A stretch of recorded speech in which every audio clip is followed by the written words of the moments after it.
കർത്താവിനാൽ അനുഗ്രഹിക്കപ്പെട്ട വിശ്വാസികളുടെ സമൂഹമേ, ഏറ്റവും ആദരണീയരായ വൈദിക ശ്രേഷ്ഠർ, പരമല സെമിനാരിയുടെ മാനേജർ വന്ദ്യനായ MC കുറിയാക്കോസ് അച്ഛൻ, വന്ദ്യരായ റമ്പാച്ചന്മാർ, വന്യവൈദിക ശ്രേഷ്ഠരെ, കർത്താവിൽ പ്രിയ സഹോദരങ്ങളെ, എല്ലാവർക്കും ക്രിസ്തുയേശുവിൻ്റെ നാമത്തിൽ സ്നേഹവന്ദനം അറിയിക്കട്ടെ. വീണ്ടും ഒരിക്കൽ കൂടി ഈ പുണ്യഭൂമിയിൽ ദൈവവുമായി മനനം ചെയ്യുവാൻ കിട്ടിയിരിക്കുന്ന അവസരം നമ്മുടെ ജീവിതത്തിലെ ഏറ്റവും വലിയ സൗഭാഗ്യങ്ങളിൽ ഒന്നാണ് എന്ന് പൂർണ്ണമായും വിശ്വസിക്കാം. മലങ്കര സഭയ്ക്ക് നവചൈതന്യം നൽകി ഒരു വലിയ പ്രകാശത്തിൻ്റെ വീജികൾ തലമുറയ്ക്കും ഒക്കെ പ്രദാനം ചെയ്ത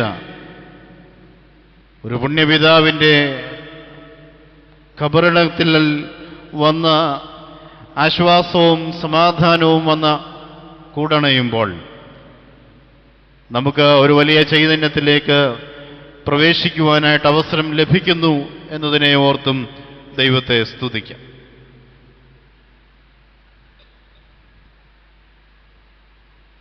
വന്ദ്യനായ റമ്പാച്ചൻ സൂചിപ്പിച്ചതുപോലെ തന്നെ പരിശുദ്ധമായ നോമ്പിൻ്റെ അനുഷ്ഠാനങ്ങളിലൂടെയാണല്ലോ നമ്മളെല്ലാവരും കടന്നു പോകുന്നത്.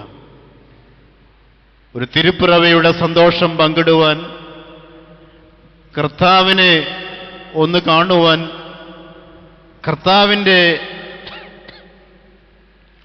ജീവിത ശൈലിയിൽ ഒന്ന് അണിചേരുവാൻ വീണ്ടും ഒരിക്കൽ കൂടി നമ്മൾ ഒരുങ്ങുന്ന കാലഘട്ടമാണല്ലോ എൽദോ നോമ്പിൻ്റെ കാലഘട്ടം എന്ന് പറയുന്നത്.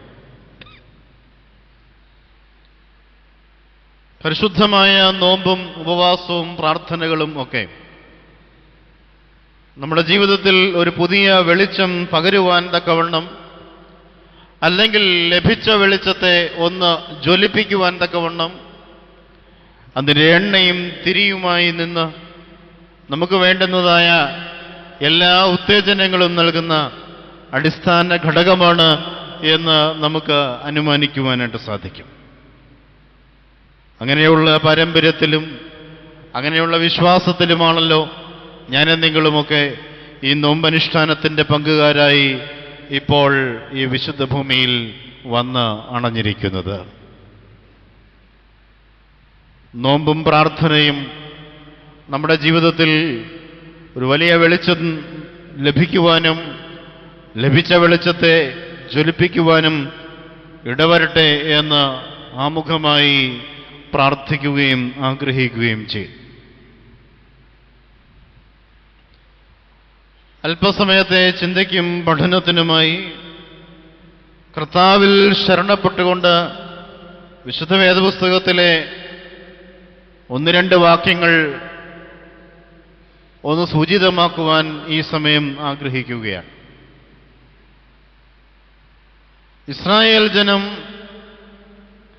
മിസ്രൈമിൽ നിന്ന് പുറപ്പെട്ട് പാലും തേനും ഒഴുകുന്ന കനാൻ ദേശത്തേക്ക് യാത്രയാകുന്ന സംഭവം നമുക്ക് വേദപുസ്തക വായനയിൽ പരിചിതമാണ്. നീണ്ട വർഷങ്ങൾ അടിമവേല ചെയ്ത ദൈവജനം വിമോചിതരാകുന്നത് മോശയുടെയും അഹ്റോന്റെയും നേതൃത്വത്തിലാണ്. ദൈവം അവരെ ആക്കുകയാണ് ആ കർമ്മ പദ്ധതിക്ക് വേണ്ടി. ദൈവ പദ്ധതിക്ക് വേണ്ടി മോശയെയും അഹ്റോനെയും രൂപപ്പെടുത്തിയെടുത്ത് ദൈവജനത്തെ ദൈവജനമാക്കി രൂപാന്തരപ്പെടുത്തുവാൻ തക്കവണ്ണം ഒരു വലിയ യാത്ര അവർക്ക് സമ്മാനിക്കുകയാണ്. ആ യാത്രയുടെ മധ്യത്തിൽ പല തടസ്സങ്ങൾ നേരിടുന്നുണ്ട്, പല പരിശോധനകൾ അഭിമുഖീകരിക്കേണ്ടി വരുന്നുണ്ട്. ഈ അഭിമുഖീകരണത്തിൻ്റെ സാഹചര്യത്തിൽ ഇസ്രായേൽ ജനം മോശയോട് ചോദിക്കുന്ന ഒരു ചോദ്യവും മോശ ഇസ്രായേൽ ജനത്തിന് നൽകുന്ന ഒരു വലിയ ധൈര്യവും ഇന്നത്തെ അനുദിന ജീവിതത്തിൽ നമ്മുടെ യാത്രയുടെ മധ്യത്തിൽ ഒന്നല്പം ചിന്തിക്കേണ്ടത് കാലിക പ്രസക്തിയുള്ള വിഷയമാണ് എന്ന് വിശ്വസിക്കുകയാണ്. യാത്രകൾ ധാരാളം ചെയ്യുന്നവരാണ് മനുഷ്യർ. വീടുകളിൽ നിന്ന് ദേവാലയങ്ങളിലേക്കും വീടുകളിൽ നിന്ന് നമ്മുടെ ലക്ഷ്യ സ്ഥലങ്ങളിലേക്കും വിദ്യാലയങ്ങളിലേക്കും ചന്തകളിലേക്കും അങ്ങനെ ബന്ധുവീടുകളിലേക്കും പാർക്കുകളിലേക്കും അങ്ങനെ ഒരുപാട് ലക്ഷ്യസ്ഥാനങ്ങൾ വെച്ചുകൊണ്ട് നമ്മുടെ സ്വന്തം വീട്ടിൽ നിന്ന് യാത്രകൾ ചെയ്യുന്നവരാണ് നമ്മൾ ഓരോരുത്തരും. ആ യാത്രയുടെ മധ്യത്തിൽ ലക്ഷ്യസ്ഥാനത്ത് എത്തിച്ചേരുന്നതിന് മുമ്പ് തടസ്സങ്ങൾ എന്തെങ്കിലും ഉണ്ടായാൽ പ്രതികരണങ്ങളും നമ്മുടേതായ മനോഭാവങ്ങളും എപ്രകാരമായിരിക്കും? ഒന്നുകിൽ സമയത്തിന് ഇറങ്ങിയില്ല എങ്കിൽ അതിലുണ്ടാകുന്ന അമർഷം, സമയത്തിൽ ഇറങ്ങിയിട്ടും ലക്ഷ്യസ്ഥാനത്ത് എത്തിച്ചേരാൻ പറ്റാതെ വരുമ്പോൾ തടസ്സങ്ങൾ എങ്ങനെയാണ് രൂപപ്പെട്ടതിനെക്കുറിച്ച് ഒരു ചിന്ത, പലതിനെക്കുറിച്ചും ചൊല്ലി പലതിനെക്കുറിച്ചും വ്യാകുലപ്പെട്ട് പലതിലും ആരോപണങ്ങൾ ഉയർത്തി നമ്മുടെ ലക്ഷ്യങ്ങൾ എത്തിച്ചേരുന്നതിന് മുമ്പേ തടസ്സങ്ങൾ നേരിട്ടതിനെക്കുറിച്ച് പലപ്പോഴും നമ്മൾ വ്യാകുലപ്പെടാറുണ്ട്. ഇതുപോലെയാണ് പഴയ നിയമ ഇസ്രായേലിനും സംഭവമാകുന്നത്. മിസ്രൈമ്യ നാട്ടിൽ ഫറവോന്റെ ഭരണാധികാരത്തിന്റെ കാലഘട്ടത്തിൽ, അടിമ വീടായി കഴിഞ്ഞിരുന്ന കാലഘട്ടത്തിൽ, ഊഴിയവേല ചെയ്ത് തന്റെ ജീവിതത്തിന്റെ മുഴുവൻ സ്വാതന്ത്ര്യവും നഷ്ടപ്പെട്ടിരുന്ന കാലഘട്ടത്തിൽ ദൈവം യഹോവ അവർക്ക് മുമ്പായി മോശയിലൂടെ അരുളപ്പാടുകൾ നടത്തി ഒരു വിമോചനത്തിന്റെ യാത്ര ആരംഭിക്കുമ്പോൾ ലക്ഷ്യം പാലും തേനും ഒഴുകുന്ന കനാൻ ദേശം യാത്രയായി ആയിരുന്നുവെങ്കിൽ ആ യാത്രയുടെ മധ്യത്തിൽ ഒരുപാട് തടസ്സങ്ങൾ അഭിമുഖീകരിക്കുന്നത് വേദപുസ്തകത്തിലൂടെ നാം വായിച്ച് അറിയുന്നുണ്ട്. ഇങ്ങനെ ഒരു യാത്രയുടെ മധ്യത്തിൽ മോശയുടെ മുമ്പിൽ നിന്നുകൊണ്ട് ഇസ്രായേൽ ജനം പറയുന്ന ഒരു വാക്കാണ് പുറപ്പാട് പുസ്തകം 14-ാം അധ്യായം അതിൻ്റെ 11-ാമത്തെ വാക്യം. പുറപ്പാട് പുസ്തകം 14-ാം അധ്യായം അതിൻ്റെ 11-ാമത്തെ വാക്യം. ഇസ്രായേൽ മക്കൾ യഹോവയോട് നിലവിളിച്ചു. അവർ മോശയോട്, മിസ്രൈമിൽ ശവക്കുഴിയില്ലാഞ്ഞിട്ടോ നീ ഞങ്ങളെ മരുഭൂമിയിൽ മരിപ്പാൻ കൂട്ടിക്കൊണ്ടുപോകുന്നത്? ഇസ്രായേൽ മക്കൾ യഹോവയോട് നിലവിളിച്ചു. അവർ മോശയോട്, മിസ്രൈമിൽ ശവക്കുഴിയില്ലാഞ്ഞിട്ടോ നീ ഞങ്ങളെ മരുഭൂമിയിൽ മരിപ്പാൻ കൂട്ടിക്കൊണ്ടുപോകുന്നത്. ഈ വാക്യം വായിച്ചു കഴിയുമ്പോഴേക്കും നമ്മുടെ മനസ്സിലുണ്ടാകുന്ന ഒരു വലിയ ആശങ്ക ഇത് മാത്രമേ ഉള്ളൂ. ഇസ്രായേൽ ജനം മോശയോട് പിറുപിറുക്കുകയാണ്, ഞങ്ങളെ എന്തിന് ഈ ഒരു അഗാധമായ ഗർത്തത്തിലേക്ക്, ഒരു വലിയ വെല്ലുവിളിയിലേക്ക് കൂട്ടിക്കൊണ്ടുപോകുന്നു എന്ന് ചോദിക്കുകയാണ്. ഇതിന് മറുപടിയായി 14-ാം അധ്യായം 13-ാമത്തെ വാക്യത്തിൽ ഓർമ്മപ്പെടുത്തുന്നുണ്ട്, ഭയപ്പെടേണ്ട, ഉറച്ചു നിൽപ്പീൻ, യഹോവ ഇന്ന് നിങ്ങൾക്ക് രക്ഷ ചെയ്യുവാനിരിക്കുന്ന രക്ഷ കണ്ടുകൊള്ളുവിൻ. ഭയപ്പെടേണ്ട, ഉറച്ചു നിൽപ്പീൻ, യഹോവ ഇന്ന് നിങ്ങൾക്ക് ചെയ്യുവാനിരിക്കുന്ന രക്ഷ കണ്ടുകൊള്ളുവിൻ. ഇത് മോശയുടെ പ്രതിവചനമാണ്. എന്നെ കേൾക്കുന്ന ദൈവത്തിൻ്റെ ജനമേ, ഇസ്രായേൽ ജനത്തെ നയിപ്പാൻ തക്കവണ്ണം മോശ എങ്ങനെ രൂപപ്പെട്ടു എന്നുള്ളത് വളരെ വ്യക്തമായി നാം പഠിക്കേണ്ടതാണ്.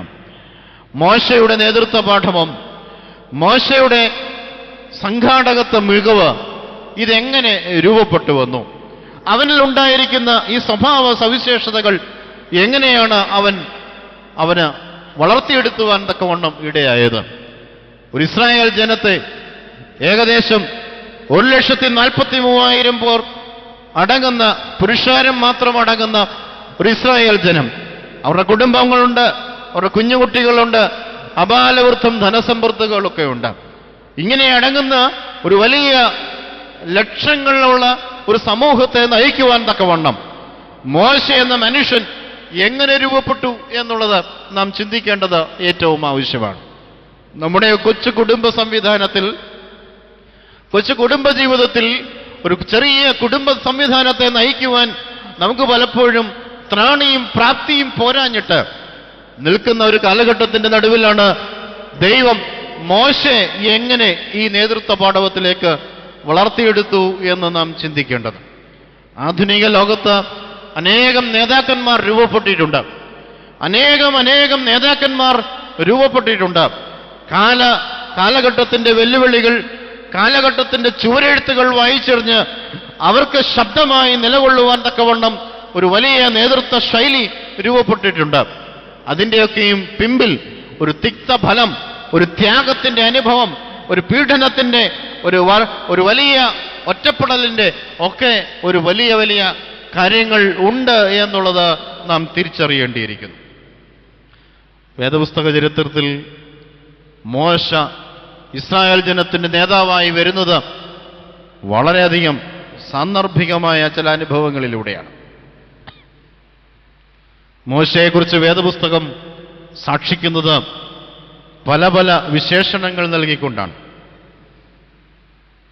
വെള്ളത്തിൽ നിന്നും വലിച്ചെടുക്കപ്പെട്ടവൻ എന്ന് മോശയെക്കുറിച്ച് വേദപുസ്തകം സാക്ഷിക്കുകയാണ്. നമുക്കറിയാം, 2-ാം അധ്യായം 11, 12, 13, 14 വാക്യങ്ങളൊക്കെ പരിശോധിച്ചു നോക്കുമ്പോൾ ഒരു വലിയ സ്വഭാവത്തിന്റെ ഉടമയായിരുന്നു മോശയെന്ന് തിരിച്ചറിയുവാൻ കഴിയും. സ്വന്തം വർഗത്തിൽപ്പെടുന്ന സഹോദരൻ അപരന്റെ അടിയേറ്റ് മർദ്ദനമേറ്റ് നിൽക്കുന്ന കാലഘട്ടത്തിൽ ദയനീയമായ കാഴ്ച കാണുമ്പോൾ വർഗബോധം അവന്റെ ജീവിതത്തിൽ ഉണരുകയാണ്. ആ വർഗബോധം അവനെ ഒരു കൊലയാളിയാക്കി മാറ്റുന്നുണ്ട്. പക്ഷെങ്കിൽ ആ കൊലയാളിയായി മാറുന്നതിൻ്റെ ഇടയ്ക്കും അവന്റെ ജീവിതത്തിൽ നാം വായിച്ചു വരുന്നതിൻ്റെ മനസ്സിൽ രൂപപ്പെട്ടിരിക്കുന്ന നീതിശാസ്ത്രം ദരിദ്രന്റെ പക്ഷം പിടിച്ചു നിൽക്കുന്ന ഒരു നീതിശാസ്ത്രമാണ്. അടിമവേല ചെയ്യുന്നവന്റെ കൂടെ നിൽക്കുന്ന നീതിശാസ്ത്രമാണ്. അങ്ങനെ കൊട്ടാരത്തിൽ കഴിഞ്ഞ മോശ അടിമവേല ചെയ്യുന്നവന്റെ ദീനരോധനങ്ങൾ, യാതനകൾ, നിലവിളികൾ കേട്ട് ജീവിതത്തെ രൂപപ്പെടുത്തിയെടുത്തവനാണ് മോശ. ഇത് അവന്റെ വലിയൊരു പ്രത്യേകതയായിരുന്നു.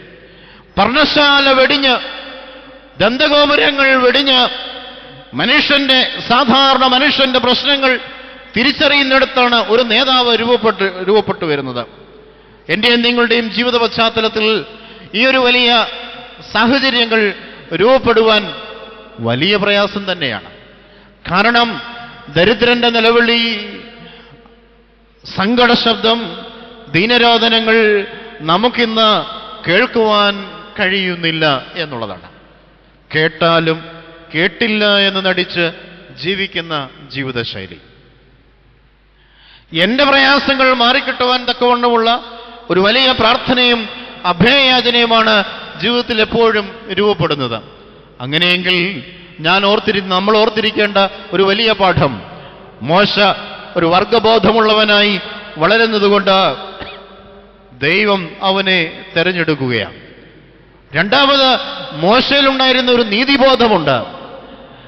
അർഹതപ്പെട്ടവർക്ക് അർഹതയുള്ളത് തിരിച്ചു കൊടുക്കുവാനും അർഹതയുള്ളത് വാങ്ങി ചോദിച്ചു കൊടുക്കുവാനും കഴിയുന്ന മോശയുടെ നീതിബോധം. ഇവൻ ഒരു മനുഷ്യനെ കൊന്നിട്ട് കൊട്ടാരം വിട്ട് ഓടുകയാണ്. ആ ഓട്ടത്തിന്റെ നടുവിൽ യിത്രോ എന്ന പുരോഹിതന്റെ മക്കൾ അനുഭവിക്കുന്ന ചില അവഗണനകളുണ്ട്. വെള്ളം കോരുവാൻ വന്ന,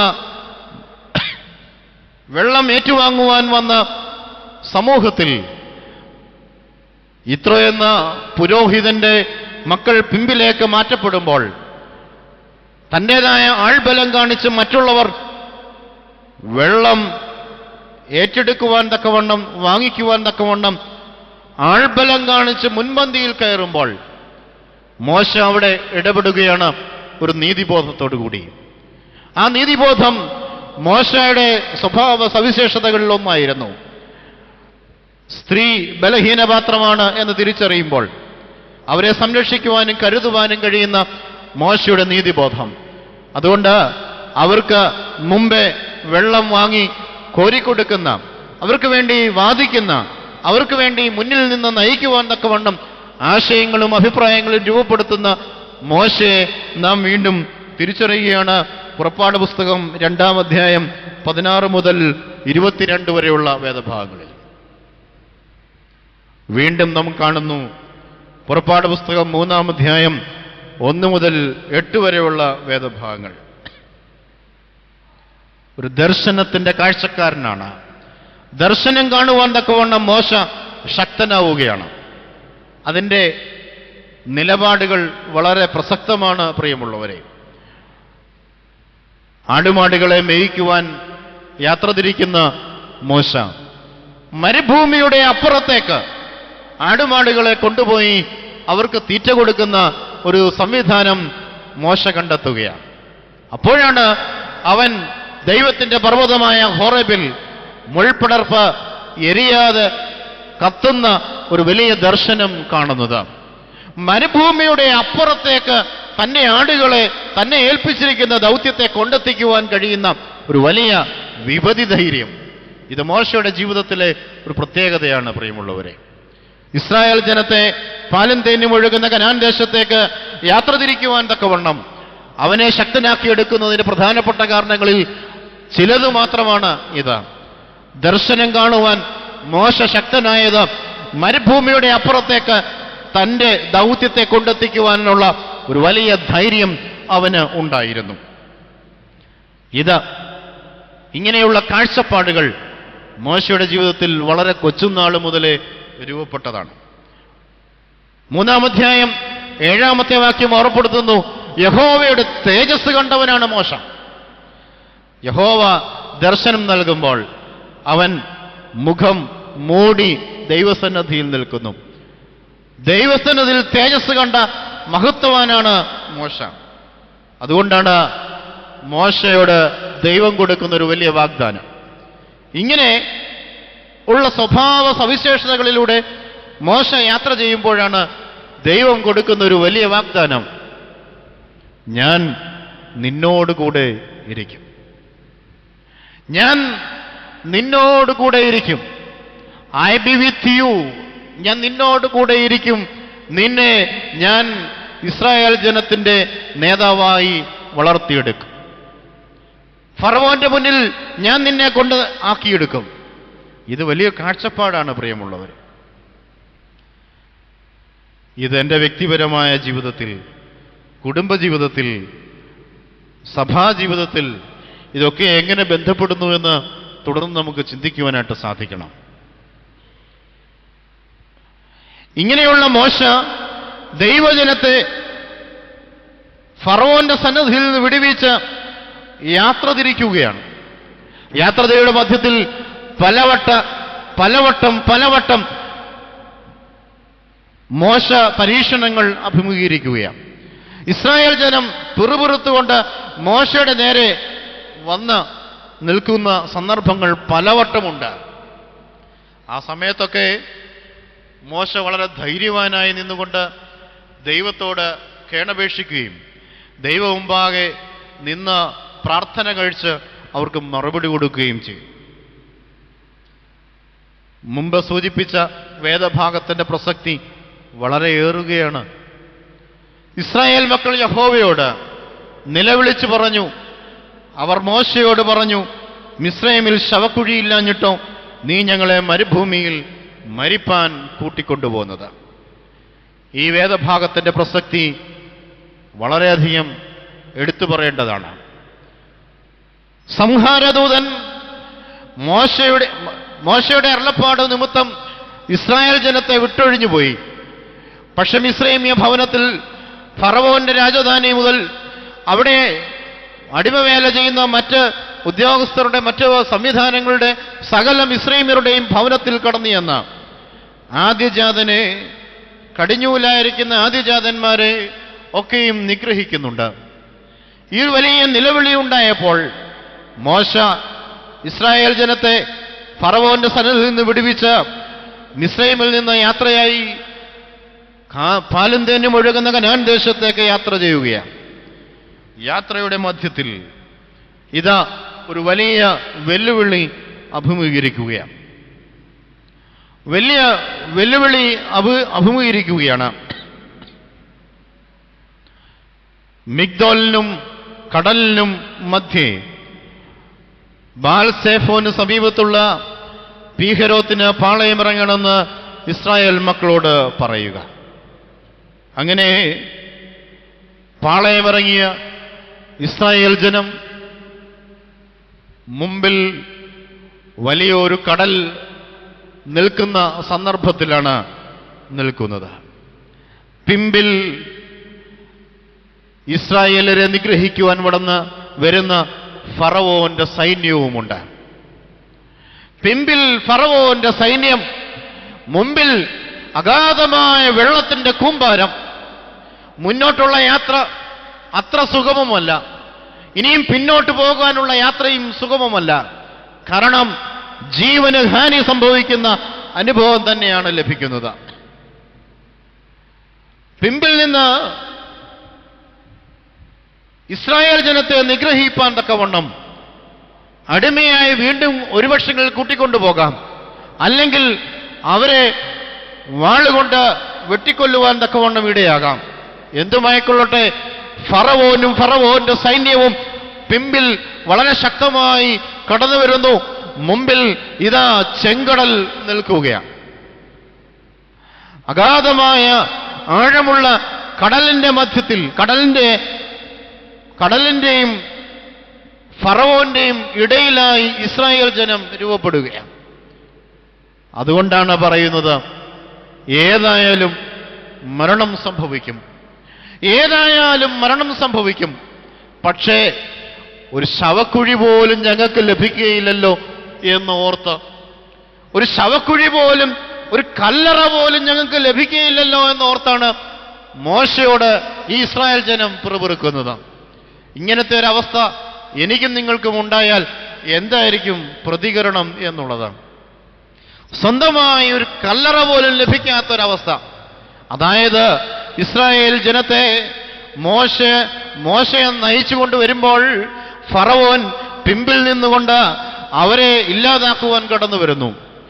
മുന്നോട്ടുള്ള യാത്രയിൽ ഈ കടൽ താണ്ടി മുന്നോട്ട് പോകുവാനുള്ള സാഹചര്യം ലഭിക്കാതെ വരുന്നു. ഇങ്ങനെ വരുമ്പോൾ ചോദിക്കുന്ന ചോദ്യമാണ്, ഈ അനുഭവത്തിൽ നിന്ന് മോശയോട് ഇസ്രായേൽ ജനം പിറുപിറുത്തുകൊണ്ട് ചോദിക്കുന്ന ചോദ്യമാണ്, പ്രിയമുള്ളവരെ, മുമ്പ് വായിച്ച വേദഭാഗം, ശവക്കുഴിയില്ലാഞ്ഞിട്ടോ നീ ഞങ്ങളെ മരുഭൂമിയിൽ മരിപ്പാൻ കൂട്ടിക്കൊണ്ടുപോകുന്നത്? ഈ ഒരു വലിയ പ്രതിസന്ധിയുടെ മധ്യത്തിൽ ഏതൊരു നേതാവും അടിപതറിപ്പോകും, ഏതൊരു നേതാവും അടിപതറിപ്പോകും. പക്ഷെ മോശ ഒരു യഹോവയാൻ ദൈവത്തോട് ഒരു കണ്ടീഷൻ വെച്ചിരുന്നു, ഞാൻ നീ പറയുന്നത് പോലെ അനുസരിക്കാം, പക്ഷേ എന്ത് വേണം? നീ എന്നോടുകൂടെ ഇരിക്കണം, നീ എന്നോടുകൂടെ ഇരിക്കണം. നീ എന്നോടുകൂടെ ഇരുന്നെങ്കിൽ മാത്രമേ ഫറവോന്റെ രാജധാനിയിൽ ഞാൻ കടന്നു ചെല്ലുകയുള്ളൂ എന്ന് യഹോവയോട് ഒരു വലിയ കണ്ടീഷൻ വെച്ചിരുന്നു ഈ യാത്ര ആരംഭിക്കുന്നതിന് മുമ്പ് തന്നെ. അങ്ങനെയെങ്കിൽ മോശ ധൈര്യവാനായി നിൽക്കുകയാണ്. വെള്ളത്തിൽ നിന്ന് വലിച്ചെടുക്കപ്പെട്ടവൻ വെള്ളം കാണുമ്പോൾ ഒരു ധൈര്യവും ഒരു അധൈര്യവും കാണിക്കാതെ ധൈര്യവാനായി നിൽക്കുകയാണ്. കാരണം അവനറിയാം, ആകാശത്തോട് നിലവിളിക്കുമ്പോൾ മോശയ്ക്ക് ദൈവം അരുളപ്പാടുകൾ കൊടുക്കും എന്നുള്ളതാണ്. ഇസ്രായേൽ ജനം ദാഹജലമില്ലാതെ വരളുമ്പോൾ ദൈവത്തോട് നിലവിളിക്കുമ്പോൾ യഹോവ മോശയ്ക്ക് മറുപടി കൊടുക്കും എന്നുള്ളത് പ്രസക്തമായി നാം ഓർത്തിരിക്കേണ്ടതാണ്. ഇവിടെയാണ് മോശയുടെ നേതൃത്വ പാഠവം നാം മനസ്സിലാക്കേണ്ടത്. പ്രിയമുള്ളവരെ, കുടുംബജീവിതത്തിലും കൗദാശിക ജീവിതത്തിലും വ്യക്തി ജീവിതത്തിലും മോശയുടെ ഒരു വലിയ അനുകരണങ്ങൾ നടത്തേണ്ടത് ഇന്നിൻ്റെ ആവശ്യമാണ്. പ്രിയമുള്ളവരെ, ഒരുപാട് ഭാരങ്ങളും പ്രയാസങ്ങളും മനസ്സിൽ പേറിക്കൊണ്ടാണ് ഈ വിശുദ്ധ ഭൂമിയിൽ നാം ഏവരും നിൽക്കുന്നത് എന്ന് നമുക്കറിയാം. ഒരുപാട് ഭാരങ്ങളുടെ നടുവിലായിരിക്കാം നിങ്ങളൊക്കെ ഇവിടെ കടന്നു വന്നിരിക്കുന്നത്. സാമ്പത്തിക ബുദ്ധിമുട്ട് കാരണം വളരെയധികം പ്രയാസപ്പെടുന്നവരുണ്ടാകാം.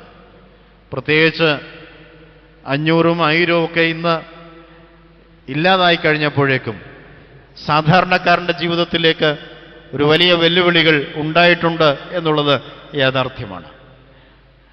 മക്കളുടെ പഠന സംബന്ധമായ വിഷയങ്ങൾ ഭംഗിയായി നടക്കാത്തതിനാൽ ഭാരപ്പെട്ട് നൊമ്പരപ്പെട്ട് കഴിയുന്നവരിവിടെ ഉണ്ടാകാം. കുടുംബത്തിൽ സമാധാനമില്ലാതെ നിൽക്കുന്നവർ ഇവിടെ ഉണ്ടാകാം. അപഹസിക്കപ്പെട്ട് പരിഹസിക്കപ്പെട്ട് ജീവിതത്തിൽ ഒറ്റപ്പെട്ട് നിൽക്കുന്നവർ ഇവിടെ ഉണ്ടാകാം. ഇതേപോലെ അവസ്ഥയിലാണ് ഇസ്രായേൽ ജനം നൂറ്റാണ്ടുകൾക്ക് മുമ്പ് ഈ ചെങ്കടലിന്റെ മുമ്പിലും ഫറവോന്റെ മുമ്പിലുമായി നിൽക്കുന്നത്. സ്വന്തം ശവക്കുഴി പോലും കാണുവാൻ കഴിയാത്ത സാഹചര്യത്തിൽ ഇസ്രായേൽ ജനം നിൽക്കുമ്പോൾ ദൈവം എങ്ങനെയാണ് അവരെ രൂപപ്പെടുത്തി മാറ്റി വളർത്തിയെടുക്കുന്നത് എന്ന് നാം തിരിച്ചറിയേണ്ടിയിരിക്കുന്നു. ഇവിടെയാണ് ഭയപ്പെടേണ്ട, ഉറച്ചു നിൽപ്പീൻ, യഹോവ ഇന്ന് നിങ്ങൾക്ക് ചെയ്യുവാനിരിക്കുന്ന രക്ഷ കണ്ടുകൊള്ളുവിൻ. മോശ കൊടുക്കുന്ന ഒരു വലിയ ധൈര്യമാണ് ഇത്. പ്രിയമുള്ളവരെ, കുടുംബ സംവിധാനത്തിൽ ഇതുപോലെ ധൈര്യം കൊടുക്കുവാൻ കഴിയുന്ന ഒരു സാഹചര്യം നമുക്കുണ്ടാകണം. ഭാര്യ ഭർത്താവിനോടും, ഭർത്താവ് ഭാര്യയോടും, മക്കൾ മാതാപിതാക്കൾക്കും, മാതാപിതാക്കൾ മക്കൾക്കും കൊടുക്കുന്ന ധൈര്യമാണ് കുടുംബ സംവിധാനത്തിന്റെ ഏറ്റവും വലിയ വളർച്ച എന്ന് പറയുന്നത്. നഷ്ടപ്പെട്ടു പോയിരിക്കുന്നതും ഈ വളർച്ച തന്നെയാണ്. അങ്ങനെയെങ്കിൽ നമ്മൾ രൂപപ്പെടേണ്ടത് എങ്ങനെയൊക്കെ, എവിടെയൊക്കെയാണ് ഉറച്ചു നിൽക്കേണ്ടത് എന്ന് വേദപുസ്തകം ഒന്ന് പുനർവായനയിലൂടെ ചിന്തിപ്പിക്കാൻ നമ്മെ പ്രേരിപ്പിക്കുകയാണ്. ഞാൻ നിന്നോട് കൂടെ ഇരിക്കുമെന്നാണ് മോശയ്ക്ക് ദൈവം കൊടുത്ത ഒരു വലിയ ഉറപ്പ്. അതിൻ പ്രകാരമാണ് അവൻ വടിയെടുത്ത് പിടിക്കുമ്പോൾ കടൽ രണ്ടായി മാറി നിൽക്കുന്നു. കടൽ രണ്ടായി മാറി നിൽക്കുന്നു. അവൻ പാറയെ അടിക്കുമ്പോൾ അതിൽ നിന്ന് വെള്ളം രൂപപ്പെട്ടു വരുന്നു. അവൻ ഫറവോന്റെ സന്നിധിയിൽ ഈ വടി നിലത്തിടുമ്പോൾ സർപ്പമായി മാറുന്നു. അങ്ങനെ അതിന്റെ വാലയെ പിടിക്കുമ്പോൾ അത് വീണ്ടും വടിയായി കടന്നു വരുന്നു. ഇതൊരു വലിയ അടയാളത്തിന്റെ മുഖമുദ്രയാണ്. അവൻ നെഞ്ചോട് ചേർത്ത് പിടിക്കുമ്പോൾ അവന്റെ സന്നിധിയിൽ നിന്ന് കുഷ്ഠമുണ്ടാകുന്നു, കുഷ്ഠം വിട്ടുമാറുന്നു. ഇങ്ങനെയൊക്കെയുള്ള അത്ഭുതങ്ങൾ മോശയ്ക്ക് കാണിക്കുവാൻ ഇടയായത് യഹോവ അവനോട് കൂടെ ഇരുന്നത് കൊണ്ടാണ്. കർത്താവ് കൂടെയിരിക്കുന്നവർക്ക് ഈ ലോകത്തിൽ അത്ഭുതങ്ങൾ കാണിക്കുവാനായിട്ട് കഴിയും. എൻ്റെയും നിങ്ങളുടെയും അനുദിന ജീവിതത്തിൽ ഇത് രൂപപ്പെടുവാൻ തക്കവണ്ണം ഇടയാകുമ്പോഴാണ് പാലും തേനും ഒഴുകുന്ന കനാൻ ദേശത്തേക്ക് ഇസ്രായേൽ ജനം എങ്ങനെ രൂപപ്പെട്ടു വന്നുവോ അപ്രകാരം ദൈവജനമായി നമുക്കൊന്ന് രൂപപ്പെടുവാനായിട്ട് ഇടയാകുന്നു. പകൽ മേഘസ്തംഭവും രാത്രി അഗ്നിത്തൂണുമായിരുന്നു കൊണ്ടാണ് ദൈവം അവർക്ക് മുമ്പായും പിമ്പായും നടന്നത്. ഫറവോന്റെ സൈന്യം പിമ്പിൽ, ചെങ്കടൽ മുമ്പിൽ. അങ്ങനെ ഒരു വലിയ വെല്ലുവിളി സൃഷ്ടിക്കുമ്പോൾ, അതോടൊപ്പം തന്നെ ഭക്ഷണമില്ലാതെ വലിയ വെല്ലുവിളികൾ സൃഷ്ടിക്കപ്പെടുമ്പോൾ, ദാഹജലം ലഭിക്കാതെ വെല്ലുവിളികൾ സൃഷ്ടിക്കപ്പെടുമ്പോൾ ദൈവം അവരുടെ സന്നിധിയിലേക്ക് ഇറങ്ങി വരുന്നത് അപ്പമായും വെള്ളമായും, കടൽ മാറി കരയായും രൂപപ്പെട്ടുകൊണ്ട് ദൈവസന്നിധിയിൽ അത്ഭുതങ്ങൾ ദർശിക്കുവാനായിട്ട് കഴിയുകയാണ്. നമ്മുടെ ജീവിതത്തിലും ദുർഘട നിമിഷങ്ങൾ രൂപപ്പെട്ടു വരാറുണ്ട്. ഇവിടെ മോശ നൽകുന്ന ധൈര്യമാണ് നമുക്ക് ഉണ്ടാകേണ്ടത്. ഭയപ്പെടേണ്ട, ഉറച്ചു നിൽപ്പീൻ. ഭയപ്പെടേണ്ട, ഉറച്ചു നിൽപ്പീൻ. ഇത് മോശ ദൈവജനത്തിന് കൊടുക്കുന്ന ഒരു ധൈര്യം. ദൈവത്തിന്റെ അത്ഭുതം കാണേണ്ടതിന് ജനത്തിന് കൊടുക്കുന്ന ഒരു വലിയ ഉറപ്പാണ് ഇത്. ഈ വാക്യത്തിലൂടെ ഇസ്രായേൽ ജനത്തിന് രൂപപ്പെട്ടു വരുന്നത് ആരെങ്കിലും ഉണ്ട് എന്നുള്ള ബോധം ഇസ്രായേൽ ജനത്തിന് രൂപപ്പെട്ടു വരികയാണ്. ഞങ്ങളുടെ രക്ഷയ്ക്കായിട്ട് ആരെങ്കിലും ഉണ്ട് എന്നുള്ള ബോധം ഇസ്രായേൽ ജനത്തിന് രൂപപ്പെട്ടു വരികയാണ്. ആരുമില്ലാതെ ഒറ്റപ്പെട്ട് കഴിയുന്നവർക്ക് ഈ വാക്യം വളരെ പ്രസക്തമായി തീരട്ടെ. ഭയപ്പെടേണ്ട, ഉറച്ചു നിൽപ്പീൻ. എവിടെയൊക്കെയാണ് നാം ഉറച്ചു നിൽക്കേണ്ടത്?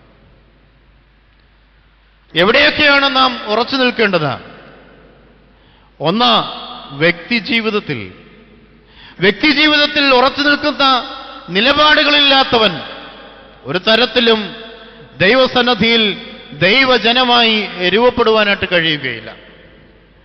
ഉവ്വ ഉവ്വ എന്നും ഇല്ല ഇല്ല എന്നും പറയുന്ന ജീവിതത്തിന്റെ ഉത്തരം നാം നമ്മുടെ ജീവിതത്തിന്റെ അനുഭവങ്ങളിൽ നിന്ന് കണ്ടെത്തേണ്ടിയിരിക്കുന്നു.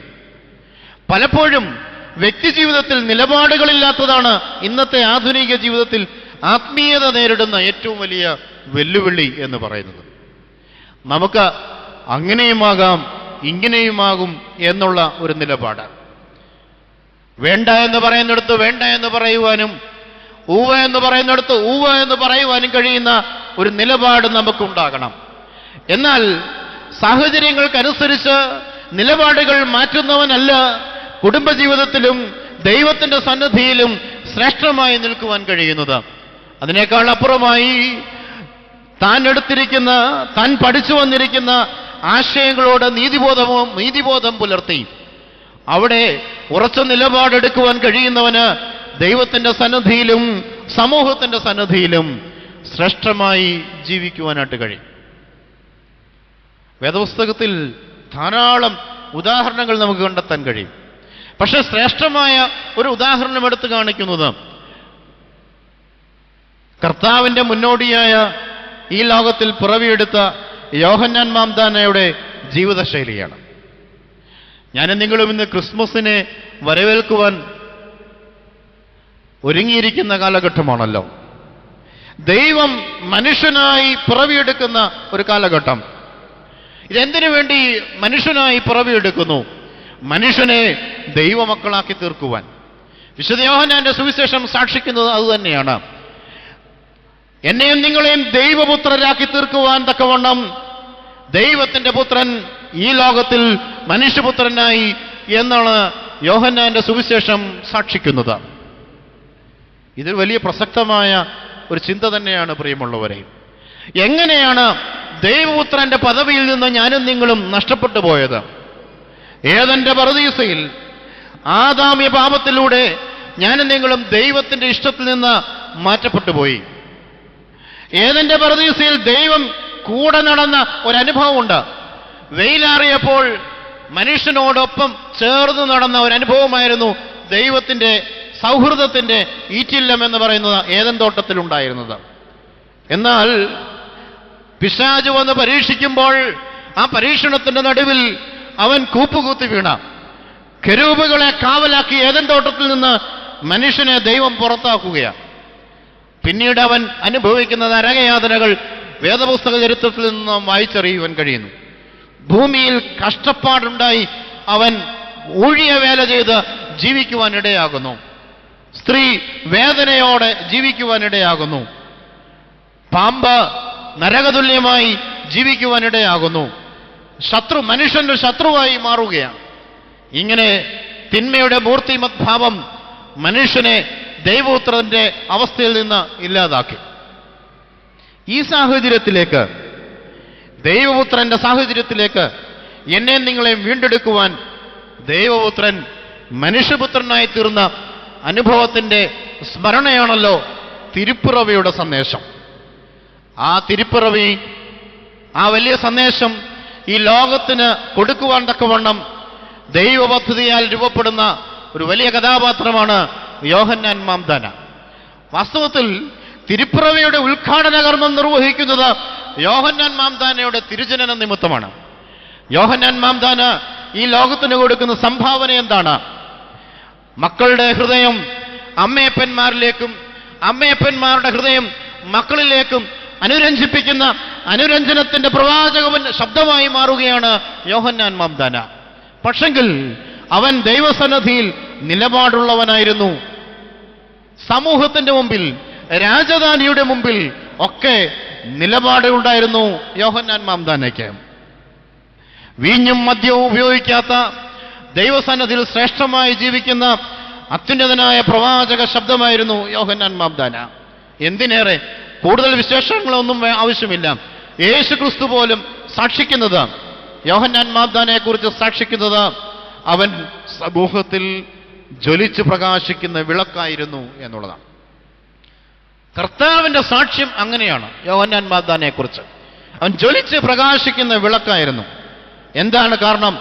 അവന്റെ വിളക്ക് പ്രകാശിക്കുവാനുള്ള കാരണം എന്താണ്? വ്യക്തി ജീവിതത്തിൽ നിലപാട് കാത്തു സൂക്ഷിച്ചിരുന്നു. ഒരു വലിയ ആധ്യാത്മിക ഉള്ളവനായിരുന്നു യോഹന്നാൻ മാംദാന. എന്റെയും നിങ്ങളുടെയും ജീവിതത്തിൽ നിലപാടുകൾ എങ്ങനെയാണ്? കേവലം നമ്മുടെ നോമ്പനുഷ്ഠാനത്തിലുള്ള നിലപാടുകൾ എങ്ങനെയാണ്? ദേവാലയ ആരാധനകളിലുള്ള നിലപാടുകൾ എങ്ങനെയാണ്? രാഷ്ട്രീയ സംവിധാനങ്ങളിലോടുള്ള നമ്മുടെ നിലപാടുകൾ എങ്ങനെയാണ്? സാമൂഹിക പ്രതിബദ്ധതയോടുള്ള നമ്മുടെ നിലപാടുകൾ എങ്ങനെയാണ്? എനിക്ക് എന്ത് ലാഭം എന്നതിനെക്കുറിച്ച് മാത്രം ചിന്തിക്കുന്ന ഒരു വലിയ കമ്പോള സംസ്കാരത്തിന്റെ പ്രതിനിധികളായി നിൽക്കുമ്പോൾ എനിക്കും നിങ്ങൾക്കും ദരിദ്രന്റെ പക്ഷം നേടുവാൻ, സമൂഹത്തിൽ നിബന്ധിച്ചിരിക്കുന്നവരുടെ പക്ഷം കാണുവാൻ, കർത്താവിന്റെ പക്ഷം കാണുവാൻ ഞാനും നിങ്ങളും ഒന്നും കാണുകയില്ല. ഇന്ന് നമുക്ക് ആവശ്യം എന്റെ സുഖസൗകര്യത്തിനനുസരിച്ച്, എന്റെ സ്വപ്നത്തിനനുസരിച്ച്, എന്റെ ലക്ഷ്യങ്ങൾക്കനുസരിച്ച് കർത്താവ് ഇറങ്ങി വരണം എന്നുള്ളതാണ്. ഇത് അപകടകരമായ ഒരു ജീവിതശൈലിയാണ്. എന്റെ സ്വപ്നങ്ങൾക്കനുസരിച്ച് കർത്താവ് ഇറങ്ങി വരുന്നിടത്താണ് കർത്താവ് എന്നെ സ്നേഹിക്കുന്നുവെന്ന് തിരിച്ചറിയുന്നത്. അല്ല, അതിനേക്കാൾ അപ്പുറമായി കർത്താവിന്റെ പദ്ധതി അനുസരിച്ച്, ദൈവ പദ്ധതി അനുസരിച്ച് വ്യക്തി ജീവിതത്തെ രൂപപ്പെടുത്തിയെടുക്കുന്നവനാണ് യഥാർത്ഥത്തിലുള്ള ദൈവഭക്തനായി വളരുന്നത്. ഭയപ്പെടേണ്ട, ഉറച്ചു നിൽപ്പീൻ. ഞാനും നിങ്ങളും ഉറച്ചു നിൽക്കേണ്ടത് വ്യക്തി ജീവിതത്തിൽ ഉറച്ചു നിൽക്കണം. മലയാളത്തിൽ സാന്ദർഭികമായി ഓർപ്പിക്കുന്ന ചില സരസമായ ഒരു വലിയ വാക്യമുണ്ട്. അന്നേരം കാണുന്നവനെ ബാക്കി നിങ്ങൾ പൂരിപ്പിക്കുക. ഇതല്ല ആധ്യാത്മിക ജീവിതത്തിന്റെ സാഹചര്യം എന്ന് പറയുന്നത്. നമുക്ക് നിലപാടുകൾ ഉണ്ടാവണം, സഭയ്ക്ക് നിലപാടുകൾ ഉണ്ടാകണം, ഇടവകയ്ക്ക് നിലപാടുകൾ ഉണ്ടാകണം, ക്രൈസ്തവ സമൂഹത്തിന് നിലപാടുകൾ ഉണ്ടാവണം. ഈ നിലപാടുകൾ രൂപപ്പെടേണ്ടത് വ്യക്തി ജീവിതത്തിന്റെ അച്ചടക്കം നിമിത്തമാണ്. അതുകൊണ്ട് എന്നെ കേൾക്കുന്ന ദൈവത്തിന്റെ ജനമേ, യോഹന്നാൻ മാംദാന സമൂഹത്തിൽ എങ്ങനെ നിലപാടുകൾ ഉള്ളവനായി വളർന്നു? അവൻ സത്യത്തിന് സാക്ഷ്യം നിന്നവനാണ്, സത്യത്തെ ഉദ്ഘോഷിച്ചവനാണ്. അവൻ എങ്ങനെ വ്യക്തി ജീവിതത്തിൽ നിലപാടുകളുള്ളവനായി? യേശു ക്രിസ്തുവിനെ ഈ സമൂഹത്തിന് പരിചയപ്പെടുത്തിയതുകൊണ്ട്. മാനസാന്തരപ്പെടുവിൻ, ദൈവരാജ്യം സമീപിച്ചിരിക്കുന്നു. ഇത് അവന്റെ പ്രസംഗത്തിലെ ഒരു പ്രധാനപ്പെട്ട വിഷയമായിരുന്നു. ദൈവരാജ്യം സമീപിച്ചിരിക്കുന്നു, മാനസാന്തരപ്പെടുവിൻ. യോഹന്നാൻ മാംദാന യേശു ക്രിസ്തുവിനെയായിരുന്നു സുവിശേഷിച്ചത്. എന്നാൽ നമ്മുടെയൊക്കെയും സുവിശേഷം നമ്മുടെ നന്മയും നമ്മുടെ പേരും നമ്മുടെ സൽപ്പേരും ഉണ്ടാകുന്നതിന് വേണ്ടിയിട്ടുള്ള സുവിശേഷങ്ങളാണ് നമുക്കിന്ന് ഉണ്ടാകുന്നത്. നമ്മൾ എന്തെങ്കിലും ഒരു ജീവകാരുണ്യ പ്രവർത്തനം ചെയ്താൽ, നമ്മൾ ഏതെങ്കിലും ഒരു കാര്യങ്ങൾക്ക് രൂപപ്പെടുത്തിയാൽ അതിന് മാക്സിമം പബ്ലിസിറ്റി കൊടുത്ത് ജീവിതത്തെ ഒന്ന് രൂപപ്പെടുത്തിയെടുക്കുവാനായിട്ട് ഇടയാകും. പക്ഷേ യോഹന്നാൻ മാംദാന ചെയ്തത് യേശു ക്രിസ്തുവിന്റെ സുവിശേഷം ഈ ലോകത്തിന് കൊടുത്തു. രണ്ടാമത് അവന്റെ പ്രസംഗത്തിലെ ഒരു വലിയ വിഷയമായിരുന്നു, ഞാനോ കുറയണം അവനോ വളരണം, ഞാനോ കുറയണം അവനോ വളരണം. ഇത് യോഹന്നാൻ മാംദാനയുടെ ജീവിതത്തിന്റെ ഒരു വലിയ പ്രത്യേകതയായിരുന്നു.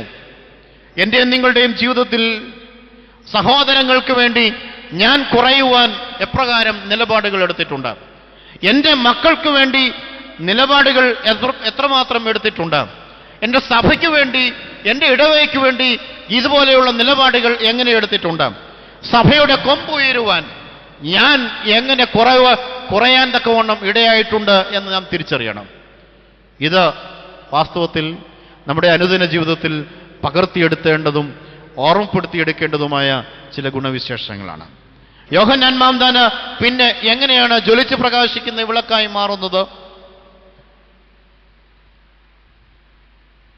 എൻ്റെ പിറകാലെ വരുന്നവൻ എന്നേക്കാൾ വലിയവൻ, അവൻ്റെ ചെരുപ്പിൻ്റെ വാറഴിപ്പാൻ പോലും ഞാൻ യോഗ്യനല്ല.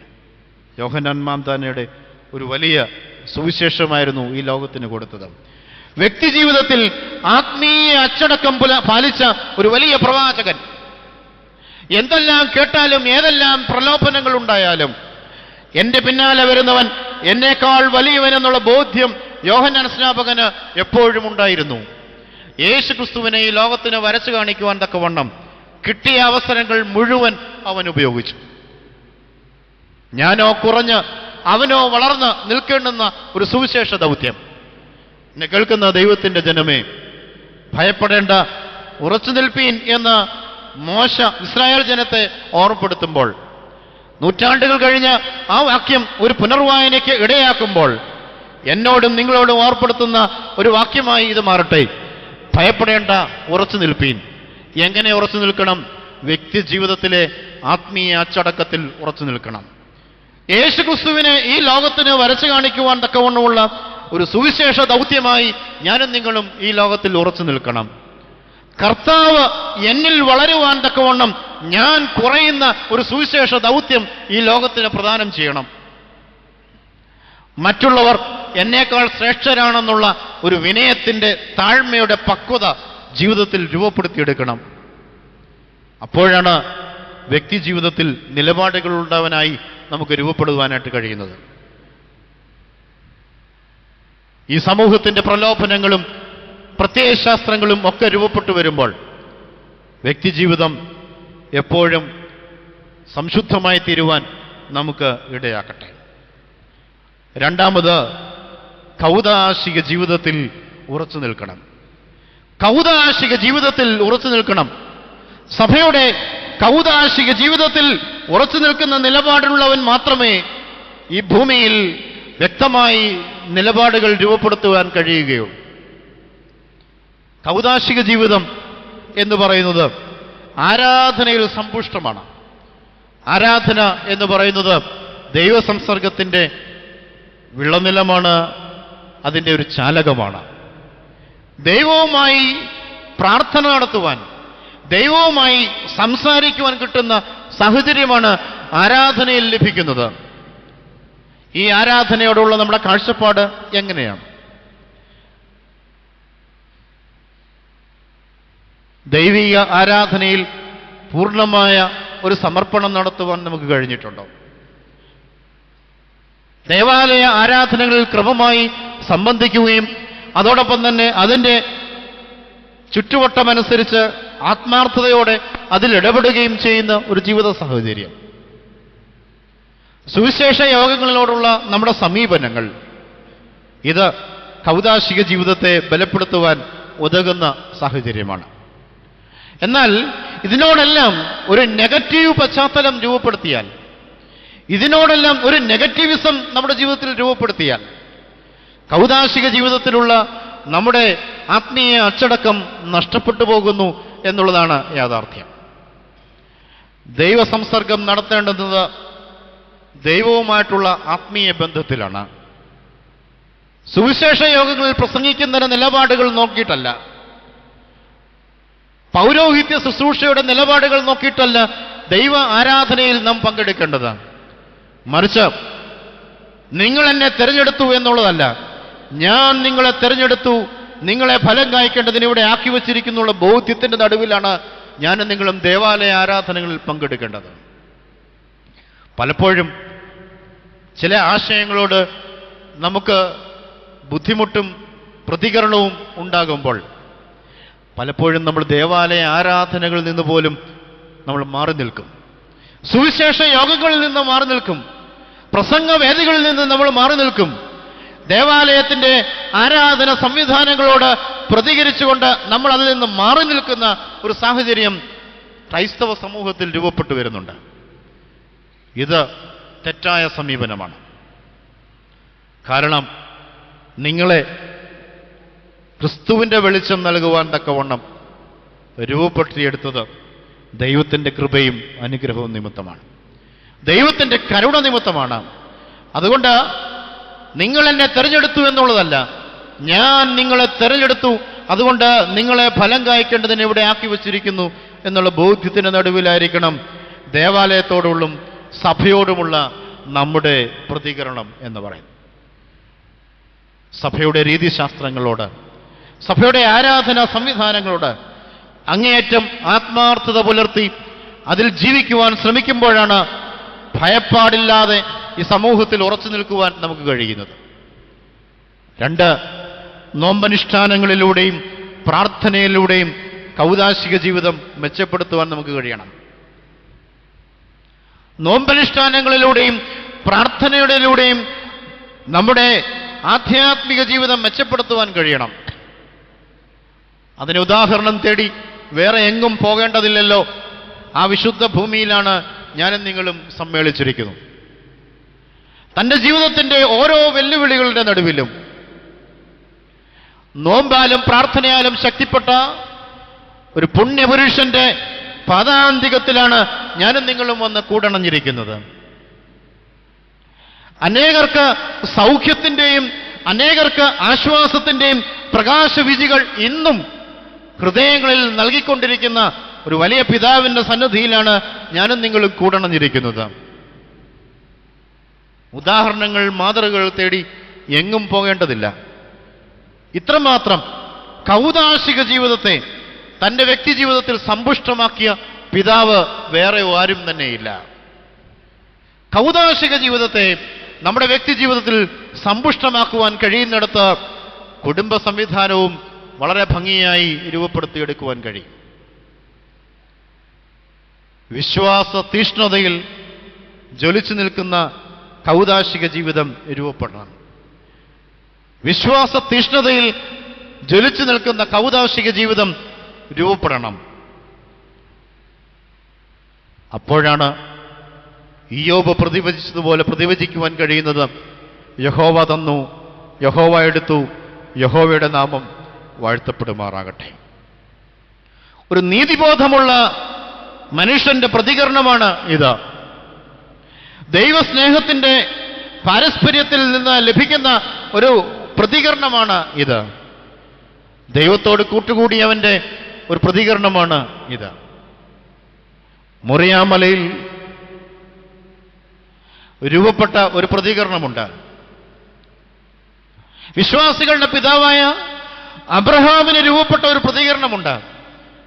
നീ സ്നേഹിക്കുന്ന ഇസഹാക്കിനെ തന്നെ എനിക്ക് ബലിയർപ്പിക്കണമെന്ന് പറയുമ്പോൾ വളരെ ഭാരവും പ്രയാസവും ഹൃദയത്തിലുണ്ടെങ്കിൽ പോലും ദൈവകൽപ്പനയനുസരിച്ച് ഇസഹാക്കിനെ ബലിയർപ്പിക്കാൻ കൊണ്ടുപോയ അബ്രഹാം പിതാവിന്റെ വിശ്വാസ ധീരത നമ്മുടെ കൗദാശിക ജീവിതത്തിൽ വളർത്തിയെടുത്തേണ്ടത് ഏറ്റവും അത്യന്താപേക്ഷിതമാണ്. പ്രിയമുള്ളവർ, ചെറിയ ചെറിയ കാര്യങ്ങൾ വരുമ്പോൾ ആകുലചിത്തരായി ഭയം പൂണ്ട് നിരാശ പൂണ്ട് കഴിയുന്ന ഒരു സമൂഹത്തിൻ്റെ മുമ്പിലാണ് ഞാനും നിങ്ങളും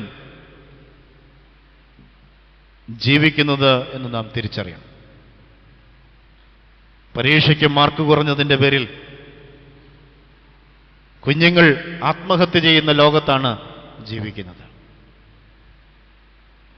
പേരുദോഷം വന്നതിൻ്റെ പേരിൽ ജീവിതം നഷ്ടപ്പെടുത്തിയേക്കാമെന്ന് കഴിയുന്ന മനുഷ്യജീവിതങ്ങളുടെ മുമ്പിലാണ് ഞാനും നിങ്ങളും ജീവിക്കുന്നത്. ആരെങ്കിലും പരിഹസിക്കുമ്പോൾ, ഒറ്റപ്പെടുത്തുമ്പോൾ അതിനെയൊക്കെ പ്രതികരിച്ച് തോൽപ്പിക്കാനെന്നവണ്ണം ജീവിതം തന്നെ നഷ്ടപ്പെടുത്തുന്ന ഒരുപാട് ഹൃദയങ്ങളുടെ മുമ്പിലാണ് ഞാനും നിങ്ങളും ജീവിക്കുന്നത്. ആ സമൂഹത്തിൽ എനിക്കും നിങ്ങൾക്കും എങ്ങനെ രൂപപ്പെടുത്തിയെടുക്കുവാൻ കഴിയണം? ഒരുപാട് ഭാരങ്ങളും പ്രയാസങ്ങളും വരുമ്പോൾ വിശ്വാസ തീഷ്ണതയിൽ ജ്വലിച്ചു നിൽക്കുവാൻ നമുക്ക് കഴിയുന്നിടത്താണ് ഭയപ്പെടേണ്ട, ഉറച്ചു നിൽപ്പീൻ എന്ന് പറയുന്ന മോശയുടെ ഒരു വലിയ ധൈര്യമേറിയ വാക്ക് ശ്രവിക്കുവാൻ നമുക്ക് ഇടവരുന്നത്. അബ്രഹാം പിതാവ് തൻ്റെ യാത്രയുടെ മധ്യത്തിൽ ഓരോ സാഹചര്യങ്ങളുടെ നടുവിലും കൂടാരമടിച്ച് ആരാധന അർപ്പിച്ച ഒരു വലിയ പിതാവായിരുന്നു അബ്രഹാം. ഇയ്യോബും മറ്റൊന്നുമല്ല ചെയ്യുന്നത്. മക്കളും കൊച്ചുമക്കളും മരുമക്കളുമൊക്കെ തെറ്റ് ചെയ്തേക്കാം എന്നതിൻ്റെ പേരിൽ വഴിപാടർപ്പിച്ചവനാണ് ഇയ്യോബ്. അങ്ങനെ ദൈവവുമായി കൂട്ടുകൂടിയ രണ്ട് പുണ്യപിതാക്കന്മാരാണ് അബ്രഹാമും ഇയ്യോബും. എങ്ങനെയാ കൂട്ടുകൂടിയത്? ആരാധന സംവിധാനങ്ങളിലൂടെ കൂട്ടുകൂടി. ദൈവവുമായി കൂട്ടുകൂടാൻ കിട്ടുന്ന ഒരു വലിയ സാഹചര്യമാണ് ആരാധനയിലുള്ള പങ്കാളിത്തം എന്ന് പറയും. നമുക്ക് ഈ കൂട്ട് പലപ്പോഴും നഷ്ടമാകുന്നുണ്ട്. നമ്മുടെ വ്യക്തിപരമായ ചില ആവശ്യങ്ങൾ വരുമ്പോൾ ദൈവ ആരാധന മാറ്റിവെക്കും. നമ്മുടെ വ്യക്തിപരമായ ചില ലക്ഷ്യങ്ങൾ നേടുവാൻ ദൈവ ആരാധനയിലുള്ള പങ്കാളിത്തം നമ്മൾ പലപ്പോഴും മാറ്റിവെക്കുന്നത് കാണാം. എന്നാൽ പിതാക്കന്മാർ ചെയ്തത് അങ്ങനെയല്ല.